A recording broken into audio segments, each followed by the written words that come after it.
Há uma possibilidade real que eu acho que os trabalhadores devem desencadear e têm todo o direito em desencadear. Queria só referir de passagem que, evidentemente, se todos os recursos do país, isto é, de quem trabalha, têm de ser canalizados para pagar os credores, não resta um cêntimo para apostar no desenvolvimento da tal capacidade produtiva e, portanto, deixemos tretas relativamente a essa matéria.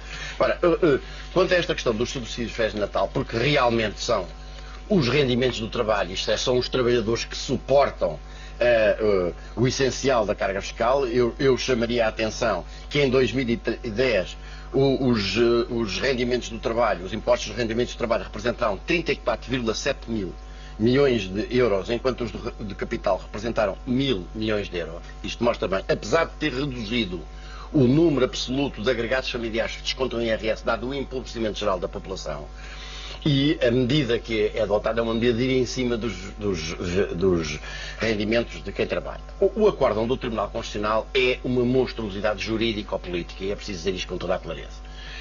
Não na parte em que declara inconstitucional, mas exatamente da teoria que constrói, que forneceu ao Governo o pretexto para fazer exatamente aquilo que tratou de fazer logo a seguir, que foi ameaçar nivelar por baixo, que é a única coisa que este Governo sabe fazer. É a igualização para ele e nivelar por baixo. Mas o Presidente do Tribunal Constitucional depois veio... Pois, mas o Presidente do Tribunal Constitucional... João Ferreira, o Presidente do Tribunal Constitucional votou contra o acórdão na parte em que ele declarou inconstitucional o corte dos subsídios por violação do princípio da igualdade, porque considerou que não havia violação do princípio da igualdade. Portanto, é no mínimo surreal que a pessoa que vota contra o acórdão, porque sustenta que a solução é constitucional, depois venha a rotar postas fiscadas a dizer, mas nós dizemos lá no meio de um parágrafo que há outras fontes de rendimento que poderiam ser tributadas. Portanto, o Tribunal Constitucional passou ao lado de uma série de argumentos. O primeiro deles é este. Isto é, há aqui uma violação do princípio da igualdade, não entre os trabalhadores do setor público e do setor privado, mas entre os titulares dos rendimentos de capital, que são sempre quem come com a taxação, e os titulares de outros rendimentos, designadamente dos de capital, que não são taxados. E, portanto, era aqui, digamos, o princípio da igualdade que estaria. Mas, pior do que isso, é o Tribunal Constitucional, tendo declarado a inconstitucionalidade, pegar num artigo na Constituição que permite a limitação dos efeitos da declaração de inconstitucionalidade e que todos os constitucionalistas entendem que tem um limite absoluto, para citar Vital Moreira e Gomes Canetilho, que é o momento da publicação da decisão que declarou a inconstitucionalidade da lei. Ou seja, a Constituição admite, como válvula de escape e a título excepcional, que o Tribunal Constitucional, quando hoje declara inconstitucional uma norma, possa dizer, bom, exatamente, em vez de fazer retroagir, que seria a consequência normal, se a norma é inconstitucional, vai-se com uma esponja e tudo se passa como se ela não existisse na ordem jurídica.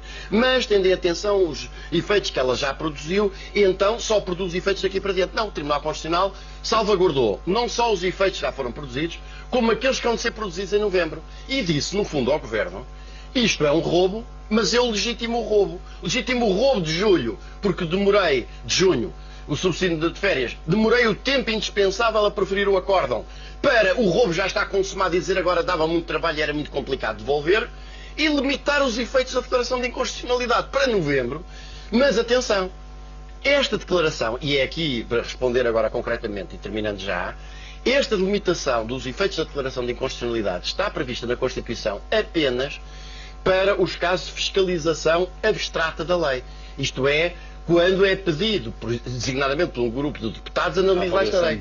Se um cidadão atingido por um corte destes, ou um sindicato em representação dos trabalhadores, levantar a questão nos tribunais competentes, argumentando que aquele corte é ilegal e, portanto, reclamando a devolução, ou seja, num caso concreto, se o Tribunal Constitucional consagrar a mesma doutrina, naquele tribunal tudo é possível. E, portanto, também já não me espantava que agora, nos casos de fiscalização concreta, descobrissem que afinal não era tão inconstitucional como no caso da fiscalização abstrata. Mas se aplicarem a mesma doutrina, não podem limitar os efeitos da declaração de inconstitucionalidade. E aí, a devolução do subsídio é mesmo obrigatória.